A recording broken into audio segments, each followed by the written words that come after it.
Welcome back to our show. Paul Kocharhook joins us, the owner of Pathway Design and Construction. And you might be wondering what we're talking about. Are we talking about spring and summer projects? I mean, gosh, the winter just started getting cold, and I think we just started getting frost on the ground. All of a sudden, we're talking about thawing out.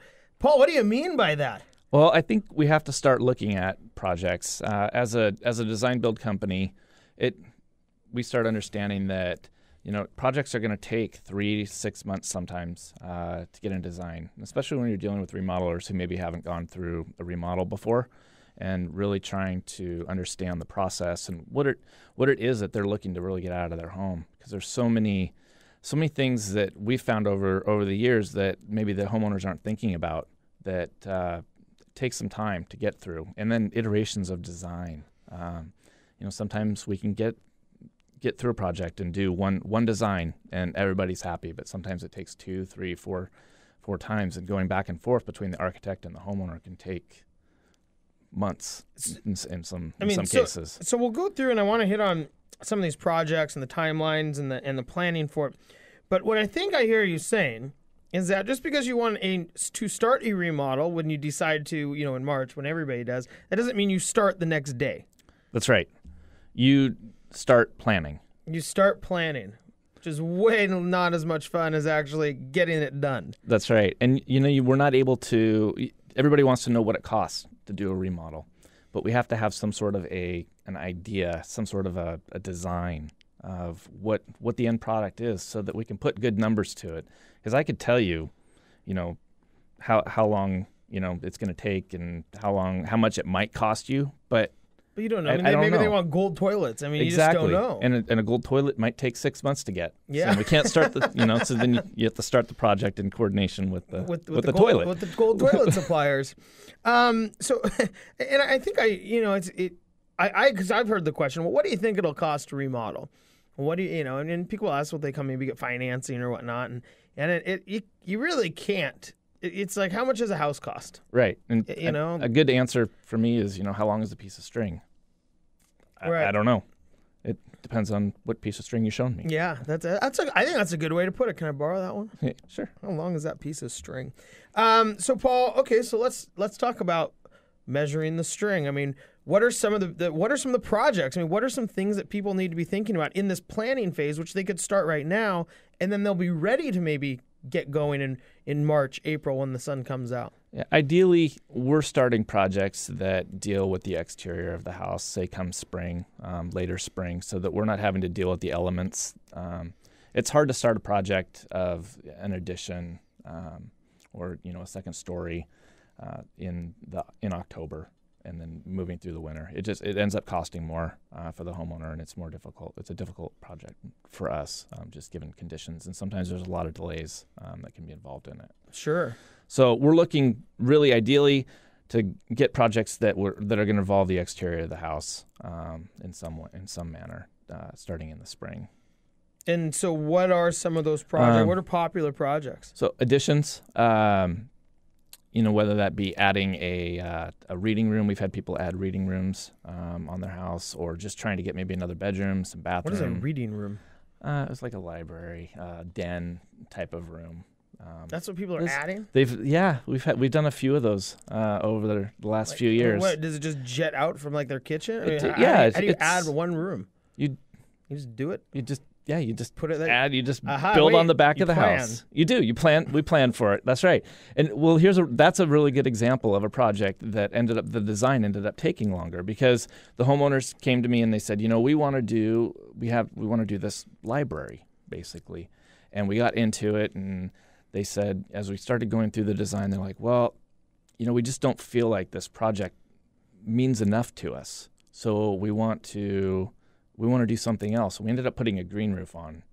But putting a green roof on this house ended up, we had to go back and re-engineer because it added different weight to the house. So then the design, went longer. Right. So you end up, and you add these things. And so, like, I'm thinking a reading room, and I'm thinking like Sherlock Holmes style, right? Yeah. The little fireplace and all this. So, I mean, end up with the books? Essentially, yeah. Well, that's what this was. I mean, they had bookcases, and there wasn't a fireplace. But sorry, so not a reading yeah.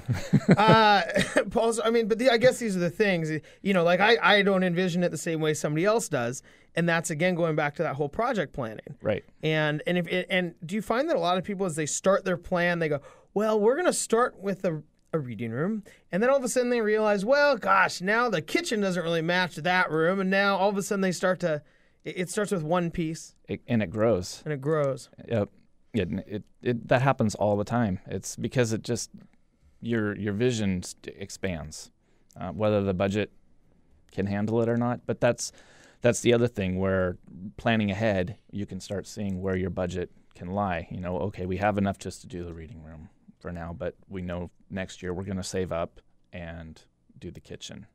And how do we tie all these rooms together, which is where the design really comes into play. So, Paul, I mean, really you can almost design and plan, you know, and go step by step as your budget would allow. That's right.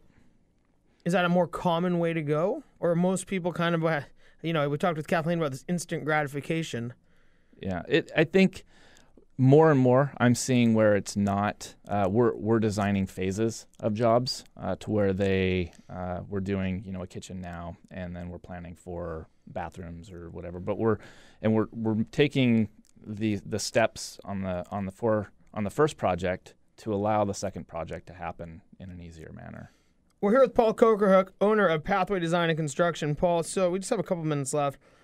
You talked about these phases, and we talked about planning.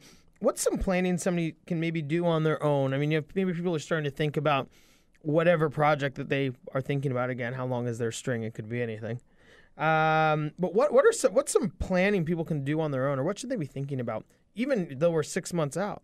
I think the biggest thing is finding the team that you want to work with. And I say team because I really think that the design and the designer and the contractor and the homeowner really need to act as a team when we're doing these projects. So finding somebody that you can work with. And it's reciprocal for the contractor and the designer as well. It's not just the homeowner going out and looking. It's the contractor and the designer finding out, can they work with this homeowner too? Because we all have different personalities, and we want to make sure that we mesh well. Well, it would also seem that, you know, if you're committed to somebody and you're like, yeah, you know, we want to do this right and take the time, you probably get a little bit more commitment from the designer and the builder and everybody, because it's not, well, we need to know what we can do in the next 2 days, and then we're making a decision. Because I think most of us know when it comes down to those type of clients, they don't typically end up doing anything. They are on a whim and a little bored on a Saturday afternoon. That's right. Paul, thanks so much for joining us again. Paul Kocharhook, owner of Pathway Design and Construction. Paul, also, I bet people don't Google you and end up finding a lot of other Paul Kocharhooks. They don't. It's interesting, though, when I Google just Kocharhook, because there's only just a handful Small of us. Little handful, like Ancestry.com. That's right. You find anything fun? Yeah, I've actually reconnected with some old family members. So, really? Yeah, it's been interesting. That's worth it right there. That's right. Another reason to make sure you like what you see on Google. 'Cause let's just say you would have Googled, you know, your long-lost cousin, and who knows, you didn't like what you see, you might not have reached out. That's right. Paul, thanks so much for joining us. Again, Paul Kocharhook with Pathway Design and Construction. When we come back, we are going to discuss a little bit more about remodeling, maybe buying houses, maybe how you're going to finance it. How does it all come together, and what choices do you need to make before you make the choice to jump into a project? We'll be back after this break.